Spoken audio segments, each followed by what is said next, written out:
I'll be completely honest with y'all motherfuckers. After the second quarter, a nigga fell asleep, so I don't know what the fuck happened in the second half of the game. I'm sure niggas got to it. I'm sure niggas were active, but as soon as I saw Trae Young went back to the bench, my black ass fell the fuck asleep.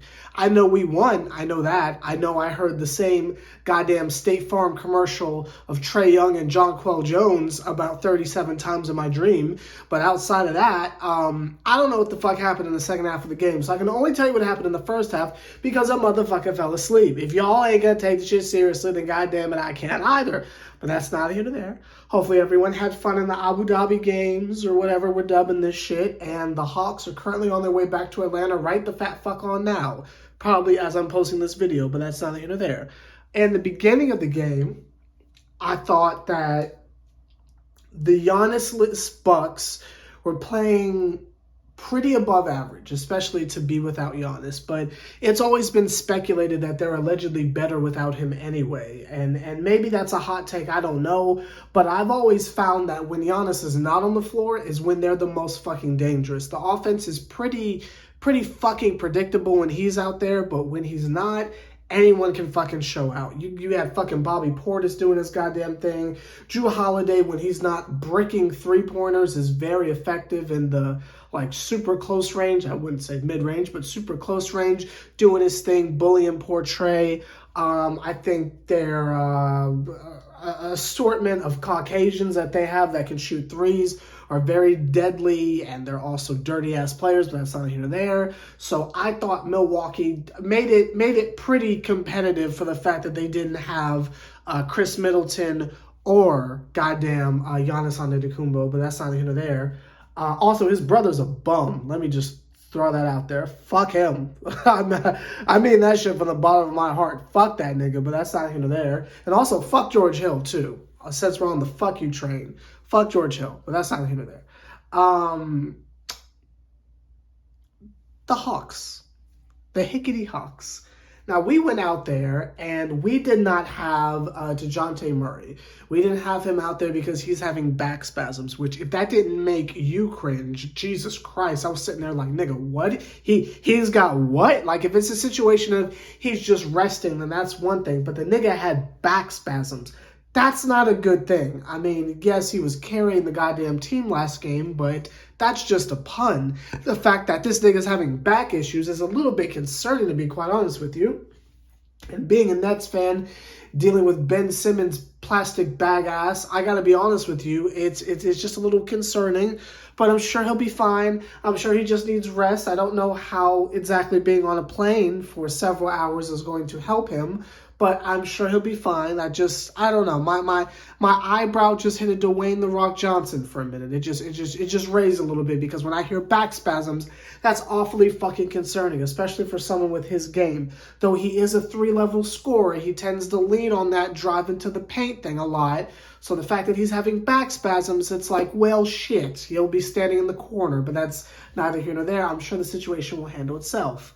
Trae Young went out there, and as you can see by the title of the video, that nigga's not human. Trae Young went out there, and at first he was just hoisting up literal bricks. I heard the clanks all the way from here, okay? Throwing up literally anything he wanted to from half court, and the shit wasn't even remotely close. Then it's almost as if he was embarrassed by his own performance and said, okay, I'm just joking, fuck y'all, here we go for real. And it all started with a goddamn left-handed floater that was to the moon and back down, which was pretty fucking impressive. But then after he did that, oh, this nigga Trae Young just started balling. This motherfucker started shooting from half court. This nigga was shooting from every single logo on the goddamn court. He didn't even do the burr because he was just on fire. There was no ice tray at all. The nigga was just on fire. I don't think I have ever seen any shit like that in my life. The nigga just sprayed 7 consecutive, well, I don't know if it was consecutive, but he was credited for 7 threes. But 7 consecutive goddamn threes. And it's not like, oh, here's one, then a couple plays goes by, here's another one. I'm talking this nigga was spraying over and over and over from deeper and deeper and deeper. He's nutmegging the shit out of Bobby Portis. The motherfucker ended with 30 goddamn points. But he got a majority of them motherfuckers in about a 2-minute span because this nigga was like me on 2K, just spam step back 3. That's it. Flick the pro stick back, hold square, let that bitch go, watch Trae go like this on the other side of the court. I mean, just spamming the shit out of step back shoot, step back shoot, step back shoot. I'm serious, it looked like me playing 2K. I have never seen nothing like that in my entire life, and I've been covering Kevin Durant and Kyrie Irving for 3 years. I have never seen offense like that, fucking ever.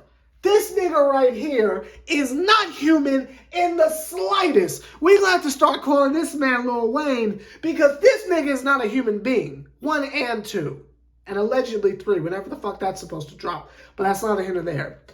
This motherfucker right here is a god and should be worshipped as such. I think I need another one of these, I'm going to be honest with you. I ain't never seen nothing like that. I'm going to keep it all the way 1,000 with y'all. I ain't never seen no shit like that in my entire life. I mean, he just took the fuck over, turned it on, and then said, okay, I'm done, and then skipped to the bench.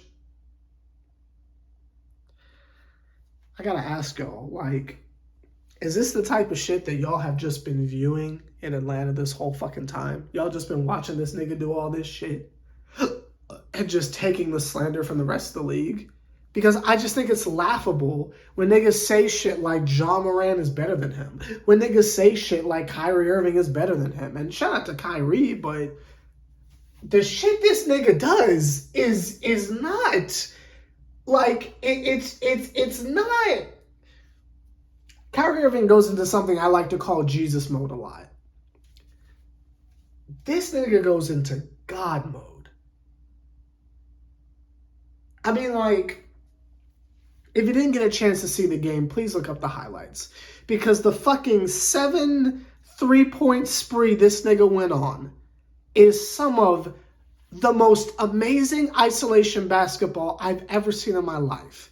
And it's not like this nigga's on some Seth or Steph Curry shit where he's like running from side to side and through 20 screens or some shit like that. No, this nigga is just sizing motherfuckers up, stepping to the side, spraying over them, and walking away like it's nothing. From half goddamn court. The type of respect niggas have for Damian Lillard, you need to have for this motherfucker right here because he's better. When you factor in how tall he is too, the nigga is better. That's my Trae Young rant. I'm sorry. It was just so fucking incredible. DeAndre Hunter played really well again. Just to throw it out there once more, I had no idea he was that fucking good. Like, I knew he was good. I didn't know he was that fucking good. It's kind of scary to watch. I'm going to be honest with you. This nigga can do anything he wants. John Collins played well. He had a block. He had a little hook shot. Missed the fuck out of 3, but he did his job. Clint Capella did his job as well. Play the defense, dunk the ball every now and again if you want to. Fortunately, we didn't get a John Collins alley-oop today, but it's okay. We'll have plenty of them over the course of the season. That nigga AJ Griffin, that motherfucker's really fucking good, and y'all have been telling me about him for the longest time. That nigga's nice. And we went pretty deep on the goddamn bench, and the shit that I saw in the first half of the game, I was super impressed with everyone that was out there. Again, I cannot tell you what the fuck happened in the second half, but shit was on point like a pencil in the first. That goddamn Aaron Holiday, though. We need to have a conversation at some point about that goddamn Aaron Holiday, because that motherfucker is nice. I don't know what the fuck they were feeding niggas in the Holiday household, but that motherfucker is nice. And the fact that we got 2 of them, whew, shit, man. But that's not here or there. Let me know your thoughts on the game down below. They won, so technically, I was right twice. Because I assumed that Giannis would come back and fuck us up, but he didn't. So with the context of me saying that we should have more confidence in this fucking team, I was technically right. So if you keep me count at home, yes, we are undefeated so far. Our next game is going to be against the goddamn Cavaliers, which, oh, I can't wait. I'm going to talk so much shit about Cleveland. Just the mere thought of next video just brings a smile to my fucking face. I'll see you motherfuckers on Wednesday, where I shit talk them into the grave.